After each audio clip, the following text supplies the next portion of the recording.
Everyone's like, oh, look, here comes Pensy Joe bringing the Pennsylvania stuff because really test LED in the headlight, but we'll take this quite well by all. Regular combination, she's all that Sheet at 10. Proceed to 15.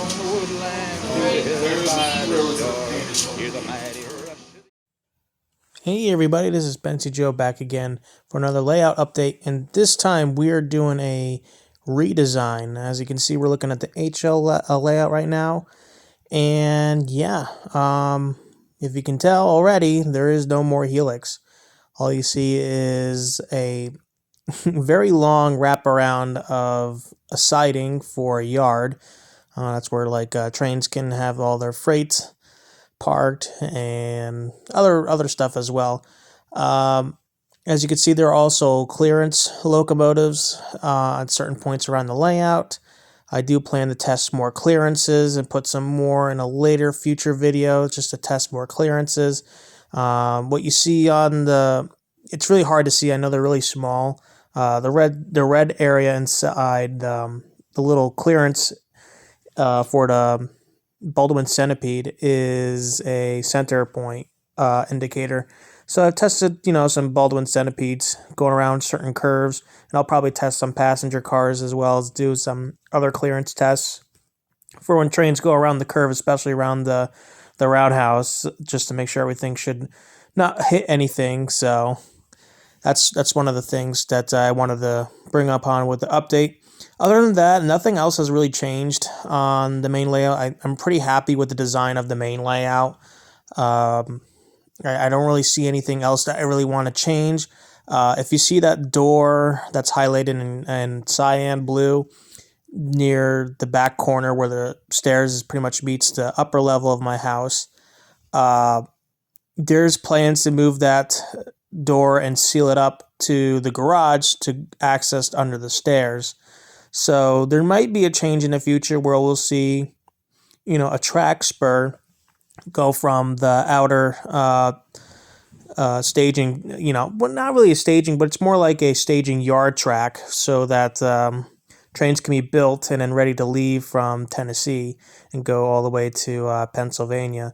I might do a staging yard that will go around against the wall where the stairs are, and that will also be my display shelf for other models, and pretty much that's it. So right here we have the lower level, and as you can see, I already have a preliminary design for the support structure and the horizontal structure of 2x4s. And the track plan you see here is not HO or O gauge. This is standard gauge. Standard gauge really became something that I fell in love with. It's a long push to get into standard gauge. The first time I was exposed to the existence of standard gauge was when I was really young, watching I Love Toy Train videos by TM Books /videos, and yeah. Over the years, I haven't really seen much standard gauge in person, but when I went to a couple years ago to Deerfield show, I saw a one of those state set coaches, and they're huge. I'd love to get closer to it, but I couldn't get closer to it. But it was very beautiful and kept in great condition.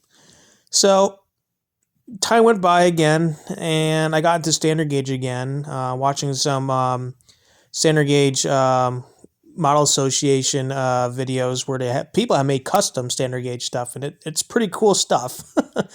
And then I bought my first MTH 400E, that's Protosound 2, and that's where I am now. So I decided, what, since I got rid of the helix, I still want something under the layout. So about 16 inches above the floor, and at an addition of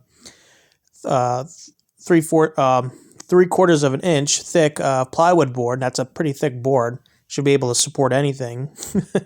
That's what this layout's going to sit on. Now this is a preliminary design. I did realize that USA Standard Gauge Track Company does not make 3.5 inch track. They do not make 3.5 inch length track. So they have a 7 inch. That's the smallest they have. It's a 3-tie 7 inch long piece of track. So I had to do some redesigns, unfortunately. Most of the redesigns were in the Pennsylvania region. So we'll get to that in a bit. So as you can see, I had to make a template, and I did void some of the lower level stuff and Helix stuff.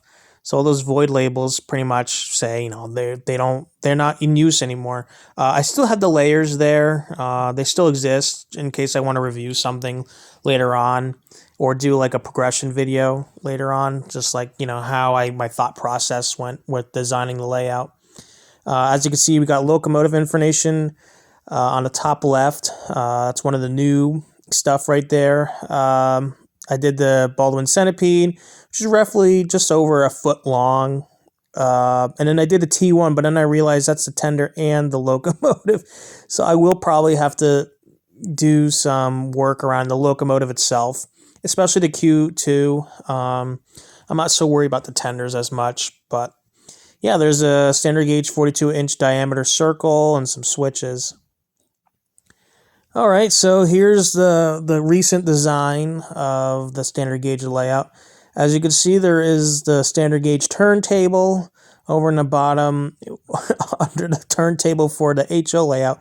Now, don't worry, everything it should work. What I understand is that the maximum height for standard gauge, accessories and buildings and stuff is like 2 feet tall. So they're well under the support structure. They're like a couple inches under the support structure for the HO layout above it.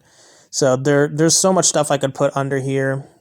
As you can see, the left side is tin plate land, tin plate world or USA Philly, and then on the right side it's tin plate town or tin plate town. Yeah, tin plate town, New York City, on the Tennessee areas. So it's pretty much represents, those two areas where, trains back in the 30s and and earlier were made as toys back then. Pre-war stuff were made in those regions at the time. So I figured it made sense and to give into that feel. And at some point, I'd like to get these 3M made billboards that represent background, that are pretty much background stuff. And I'd like to see if my fiance would like to do some graphic design for that to help me out with the design of that, and just, stick them around places just to add more, theme and stuff, so that when we have kids, this is something that we can enjoy as a family together and have fun with.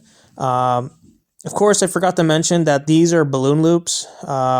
There's a reversing switch on each side, and the great thing about 3-rail is that the power rail is the only rail that's powered, so there's no need for like a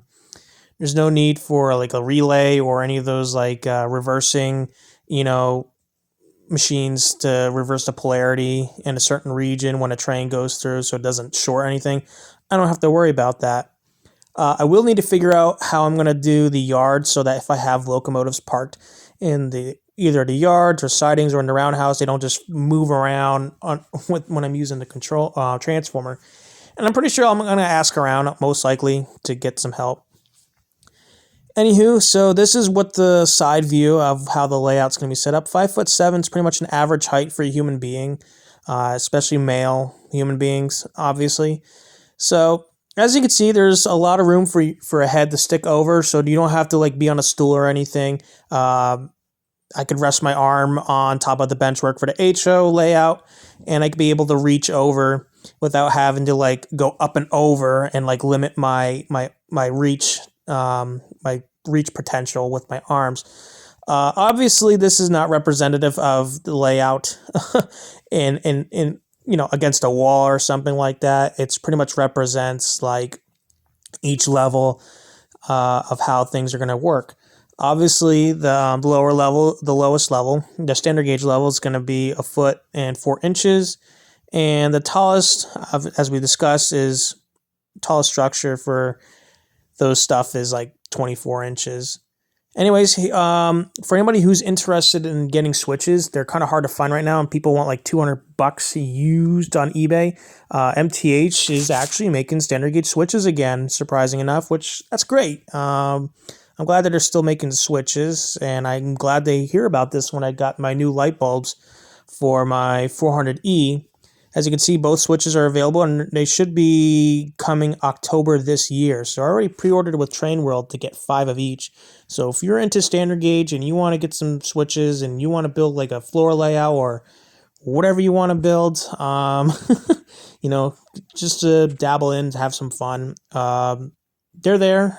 Show them to your dealer, like screenshots of these, and you'll find them, their product numbers, and you can share them and get them pre-ordered. Unfortunately, I got these from Train World, and it's not unfortunate. It's just that it's unfortunate that they're not going to really do template stuff anymore, which is kind of a bummer. I'm kind of late to the game, but you can still find stuff on eBay for fair value if you search well enough and wait long enough.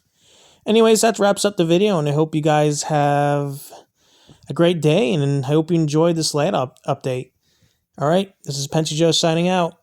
Bye now. To the hill and by the shore, hear the mighty rush of the engine, hear the lonesome hobo squall, riding through the jungle on the Wabash Cannonball. Now here's to Daddy Claxton, may his name forever stand, and may he be remembered in the courts throughout the land. When his earthly race is over, let the curtains round him fall. We'll carry him home to victory on the Wabash Cannonball. Oh, listen to the jingle, the rumble, and the roar, as she glides along the woodland to the hill and by the shore. Hear the mighty rush of the engine, hear the lonesome hobo squall, riding through the jungle on the Wabash Cannonball.